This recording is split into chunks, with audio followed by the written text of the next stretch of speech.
Happy to uh, welcome to my page. This is Ask Alexis, Alexis Douglas from Ask Alexis. And this is my first time streaming live straight from Zoom. And so I hope we are live and that it worked out well. But if not, you still don't love the conversation wherever you jump on. We have the wonderful Anitra Hooper here. And if you follow any of my material, you are probably well versed with Anitra. But we're here to talk about a workshop that she's doing on this Sunday, which is on tricky communication. And the reality is, if you are existing in this divided time, you have had a tricky conversation or two in the last few months. I don't care where you fall on the political spectrum. I don't care where you fall on the mass debate. You have had a conversation with someone that has ended up in disagreement, avoidance, not being friends, unfriending, blocking, all the things that do not foster connection and communication. So I'm gonna let Anitra talk a little bit about how wonderful she is and what's going on with the workshop, and then we'll dive right in. Awesome. Thank you so much for that beautiful entry. I love that, or welcome. I'm super excited for Sunday. I'm really excited to help people find their way through any and all communication, conversation, discussion, be it in real life, online, with everyone they know, or from mere acquaintance, perfect stranger, to our closest family. We can have tension and stress around communication in every little thing we do. So it doesn't have to be the big things, it can be the small things too. And how we handle the small things can bubble up into those bigger ways. And a lot of times our communication has been given to us, has been modeled for us. So we don't always know how to do it differently, even though we have a huge desire to do so. So that's a big component of what we're going to talk about is, how can we how can we look at conversations that didn't really go like planned? How can we find a way through and practice doing better? There's going to be tips, tricks, tools of actionable, practical tools to learning and practicing how to have better communications with everyone, no matter what. So that sounds awesome, but what I need to know is you made Yep. this video the other day about a reaction versus a Yeah. response. And Yeah. I need you to tell us all, like, what's the difference in a little bit, give us Mhm. a little recap of what the difference is. And then how does that show up in like everyday life? Like, so for Oh, make it political, let's just talk about why do I need to know how to communicate better at home? right. So at any given moment, we have a long list of things going on. We have things we're planning, things we're worried about from the past. We have a lot of things we're navigating, and especially in this year, we have a lot of things that are new, a lot of things we're trying to figure out, new ways of being, new ways of doing things. What is the best way through? So we're not in as many routines as we used to be. And even then, that's kind of a false narrative anyway, but we'll get into that later. So we usually have a lot on our plate, a lot on our mind. What we're focused on when someone is trying to communicate with us, or when we're trying to communicate with somebody else, we may not realize what someone else is thinking, at which point what we say may be heard or unheard in ways, and vice versa. So you have 5 things going on, the rest of your day is really, really full. I have a bunch of things going on. I have a bunch of stuff for me. I say, hey, can you do this thing? And maybe in your mind you go, I have all this stuff. No, I don't have time for that. What I hear is, oh, she doesn't like me. Oh my God, what did I do? So even in the smallest interaction with the people we love the most, even when we have the most open communication, we can sometimes have a reaction that's usually based on an old story, based on an old paradigm, an old framework that then becomes the new narrative, and then we start reacting based on that reaction, and it snowballs into something bigger. That's really juicy right there, what you said, in that, oh, I wish I had my Care Bears here. But if they're in my bedroom because yes, I've been sleeping with them. But so you made a point where in my mind I might bark because it is like, how dare you interrupt me, or whatever it is. I'm just frustrated because I have so many things to do. And I'm like, I don't have time for that. And then even though none of the words that I said were I don't like you, Right. that is what you heard because of the tone and the intonation of my voice, and me just not, and I could be none the wiser that Right. was what was heard, because in those moments, you still receive, there's no time, but there's no time because she doesn't. Right. And so then now there's this starting point of a divide right there, right? Like, Yeah. now my reaction instead of responding. So what happens in that moment, because I do, while you may not have been meaning to call me out, I have been told I bark at a person or two in my life. Well, Okay, I'm sorry. I was going to say, even without a barking, it can just be a crisp, not even an attitude. Like, it is simply I can't right now. There, with no energy behind it, just I can't right now, and a story gets created. Now, there could be a story that you brought, and so I wasn't trying to call you out on anything, but it could even be just a short, I can't right now, even without a tone, without a thing, and the divide can begin. So, sorry. I was just so in my mind, because I'm called out. So in my mind, what's happening in that moment, what I heard you say I need to do is think about the receiver of what I'm saying and communicating the way that I know is effective to them, instead of, If we know it, or at least try to. So in any moment, so there's two things. One, as anyone speaking, and we can only take control of ourselves. We can only act as ourselves. So we can only do so with as much information as we know about the other person. So in the moment, let's just say no tone, but you did have a lot of stuff going on, and said, I can't do the thing. I then react. My reaction is create a story. Now, yes, over time, we have a communication of, hey, here's how I heard it here. But in the moment, I'm responsible for me and how I react. And if you know that you, let's say, have a tendency to say something a little more crisp, you could find ways to soften it up a little and say, I have a full plate. I wish I could, not today. Or whatever flowery language, while still honoring your voice. So each person is responsible for themselves. And then the next step is, when we have that divide, how do we find a way back from the reaction? So it's, again, being aware that, ooh, I had a reaction there. And we're going to have reactions no matter where we are, no matter how much mindfulness work we've done, no matter the level of healing, there's still going to be reactions, because that's how our body and our mind are wired. so I think I really enjoy, especially as the person who's been called out, I really enjoy being reminded that I'm not responsible for someone else's story. Yes. However, because I'm in communication and for me, I have a conscious intention to invite love and create love in the world more often, as often as possible.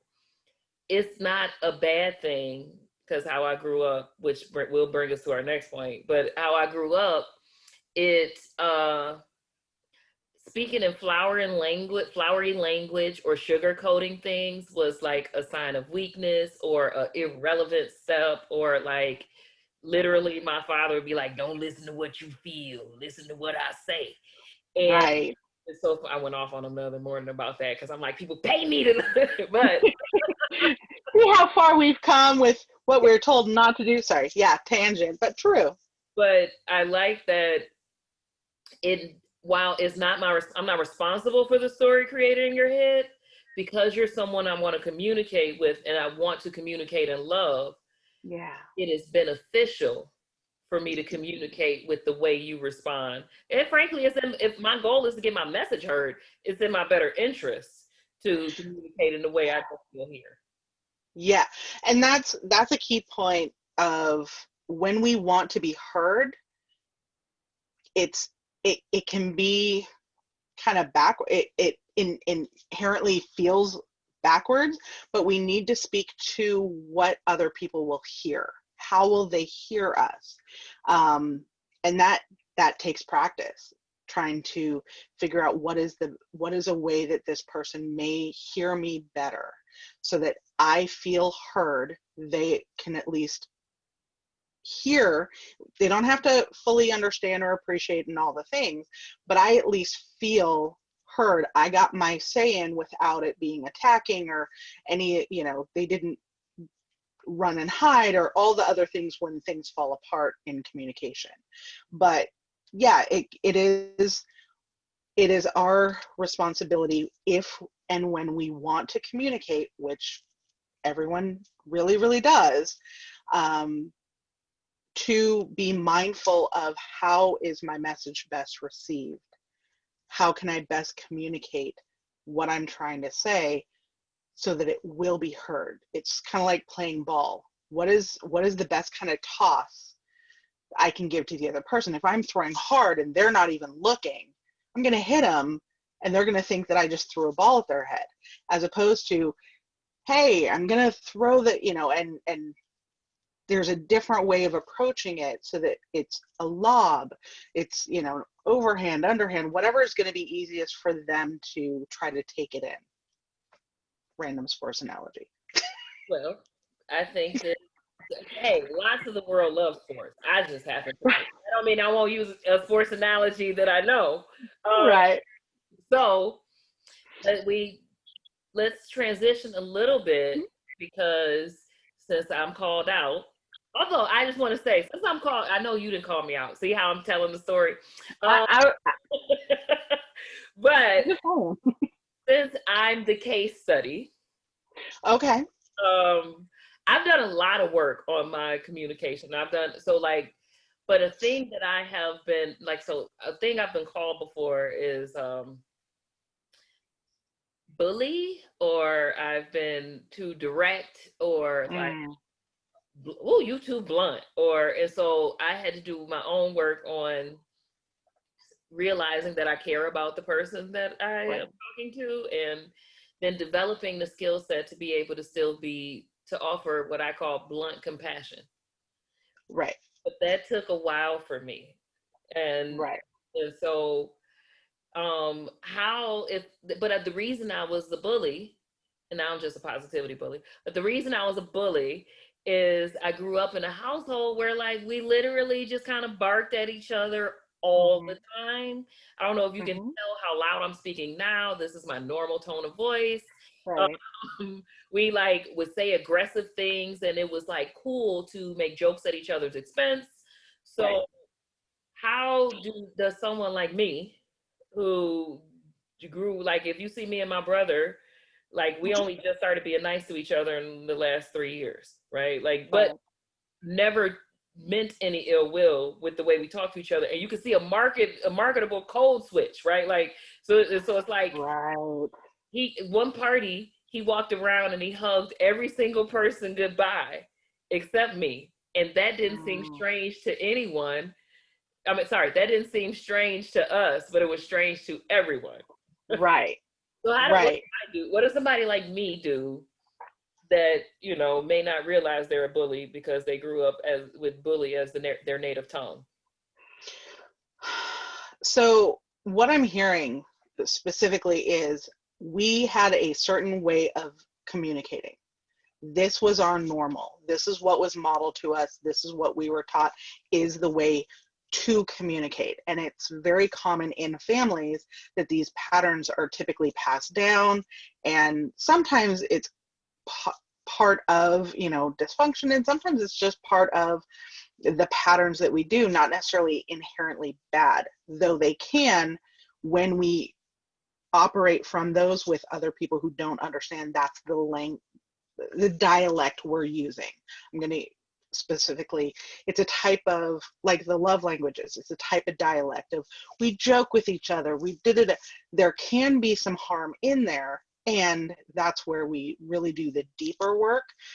But at the surface level, it's having the personal awareness that not everyone communicates that way, first of all, and really learning, just like with the love languages, what is someone else's love language? What is their dialect for communicating?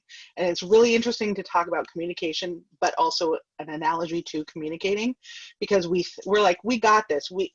Language is language. No, it isn't. No, it isn't, because the words we use matter, and different words have different meaning for different people. They have different energy. They have different focus. They do not resonate the same way. So, for example, you know, even just the word bully can be, you know, something that's, oh, that's not a big thing, and for someone else it's a really big thing. Now, that's not to say either one is specifically wrong. It's that sometimes bully can be overused as a way to describe behavior. And yet there is a very serious thing in the world where we have a lot of bullying type behavior, but it has to be explicit. So this is where direct communication around the words we use, being very clear in our language, being very clear in our own internal language, and how we approach other people. And this is, so the personal aspect, going back, is how do I communicate, and how might that be different from other people? And to just assume, we know what assume is, to assume that how I communicate is how everyone should communicate and everyone will communicate. And if they don't, there's something inherently wrong with them. But it also is, there's not anything inherently wrong with us either. We just had two different models, or a few different models, depending on, you know, growing up, of how to communicate. And that's where we get into certain types of code switching. We have how we communicate at home, how we communicate with family, close family, extended family, at school, you know, at the store, or other social places. There are certain ways in which you communicate a little bit differently. Behavior is part of that. So I hear you so tough on that personal, it starts with you first. Right. But what I also heard you say, uh, or at least that's what I'm gonna tell you what I heard. I hope you said it. Yeah. But I have to think about how I communicate and who I'm communicating with to be an effective communicator. Or I'm Yeah. sorry, in order to craft my message, which is whatever I'm about to send out of my mouth, effectively. Right. I got to think about both me and them, frankly, our dynamic, and then adjust myself accordingly while still figuring out how to be authentic. Oh, absolutely, with the authenticity. So if you Yeah. heard, let me sum that up for y'all. Sign up for the course, because did you hear all the things we have to do? We got to be able to think about ourselves, our partner, like who I am Mm-hmm. authentically, who they are authentically, what I want them to understand, how to say it in a way that they understand or to reduce the amount of resistance, right? And still be true to myself. That seemed like a whole lot of work. Sign up for the course. Absolutely. One last thing. When we talk about authenticity, we also have to make sure that our words and our deeds line up. So if we want other people to communicate better, we have to own where we can do better. Because again, we only have us two. Now, we can ask people to be responsible for themselves. Authenticity is kind of what I teach. It It's is, absolutely. there's this journey to authenticity though. So like we Right. have our deeds and we might have Yeah. our intentions, but then we also have the reflection on the impact. And so Yeah. I don't want to. I don't want to scare people away to say, oh, they just have to always be in alignment or No, no. authentic. There's this Right. of becoming authentic, and that really is the desire to do so, and then the commitment to be self-aware and choosing who you want to be in the process. I just want to, I gotta No, let I'm with you on that. you on the journey of authenticity. It's not a black Yeah. and white thing. No. And any communication is not either. That's why we will actually look at the either or black white um, framework and be able to go, here's where we can find the yes and the gray area in the middle. Because I'm sorry. I'm go sorry. ahead. You're good. Go ahead. I just had this realization, this authentic realization in this moment. Every time I say black or white now, because of the divided times, I immediately have this somatic response in my body, like, oh wait, or like there's this guard or something that is Ooh. like, oh, do I have on my armor or do I? And we were just talking about in contrast to each other, right? Like, but the story that came up soon as Yeah. I said, and then when you said it back, it's like, oh, it happened again. That's what confirmed that I'm having the response. It is, yeah, I guess it's the allyship work, but Well, right. And I tend to, whenever and I don't know if this will help you or anyone else, when I think of the black white dichotomy of the just the color spectrum of framework that we use, is for me, I see instead the yin yang, where there is a piece of the other piece within it, and there really is, you cannot have one without the other. And that's how we actually get the spectrum. So shifting from the this or that, the moment we define a thing, we negate it from being the other. But when we can say this in relationship to, it's actually a lot more accurate. And that's where the yes and, it's in relationship to it, so it has to be tied to it. And at that point we get clearer in our language and in our meaning. because nothing exists without its relationship to something else. You And know me work. Yeah. is a fact. And I've guiding people through their personal transformation, Mm-hmm. and that starts with your how you are in relationship to yourself, your Yes. how you are in relationship to your immediate surroundings, meaning your family situation, or the people. Like some people live alone, so they don't have a family situation right in their face. Right. But the next outer ring, how you are Yeah. in society, and then how you are globally, right? Like Yeah. we don't get to, even though all of those things are separate rungs of our lives, we don't get to exist by not a, there's no us that doesn't affect some part of that. Oh yeah, we're all part of a collective. We are part of what is, we have our individual experiences of it, and being able to have awareness of that. That's where it goes back to that personal awareness journey, being aware of how we are part of the collective and having individual experiences at the same time. That's a whole deeper conversation that I know we love to have. Oh, so deep. Yeah. And that it also is part of our everyday existence. So it is a deep conversation, and yet it is very important for every little thing we do in every now moment. So we are wrapping up. Yep. Just as before we close out and let everybody know how they can sign up for your course, what are some of the takeaways that they'll have? What are the tools you're offering? Like, so I sign up, I'm gonna walk away with this skill set for a tricky conversation. What are those? What are those? Sorry.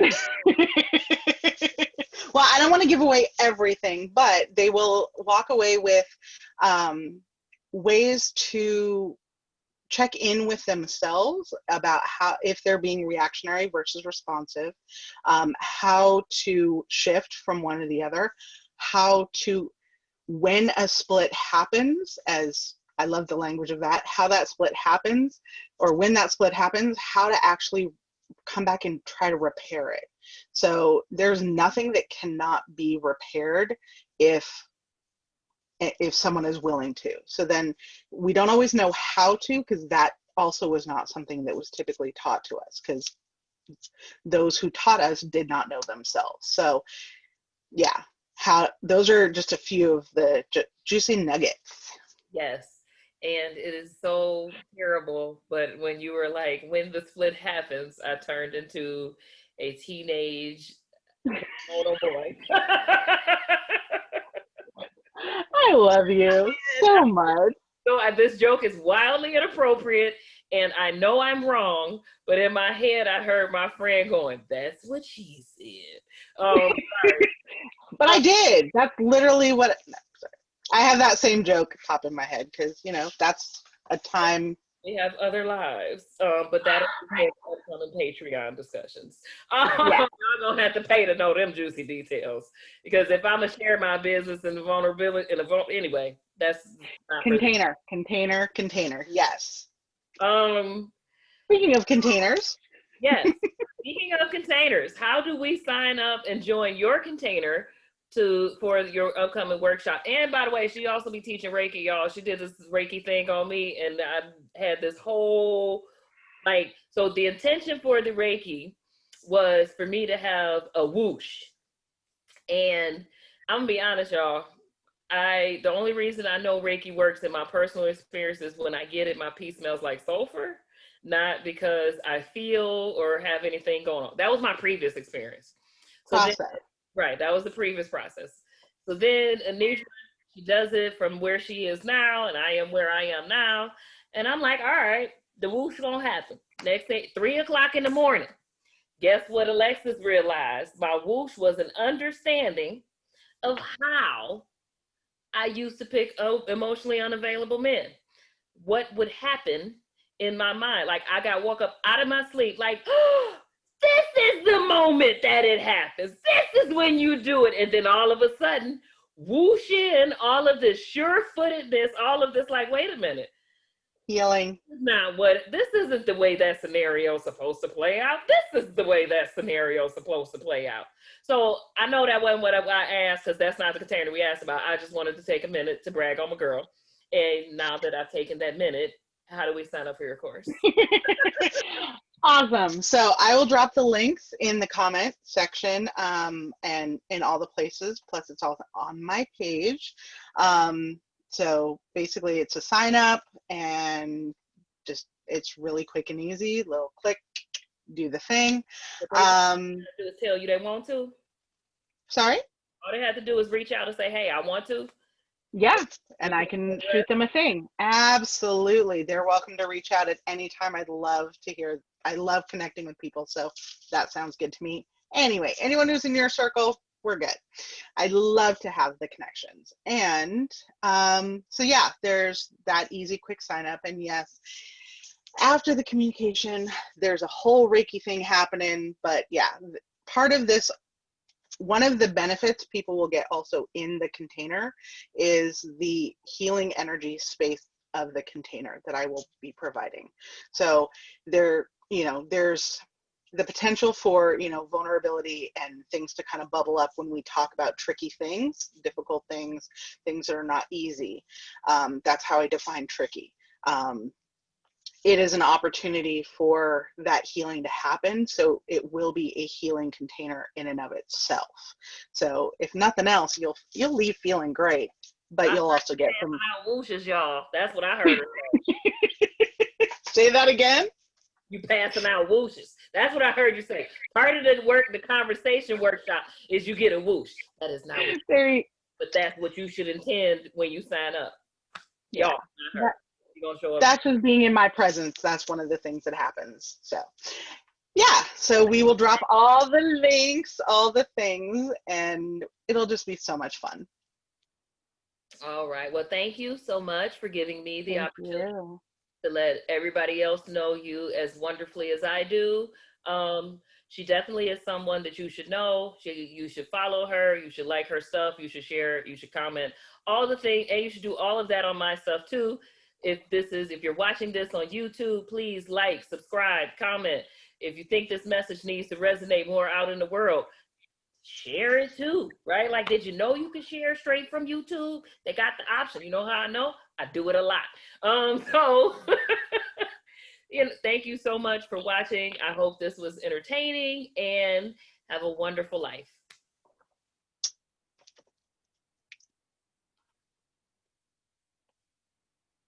I don't know what to do.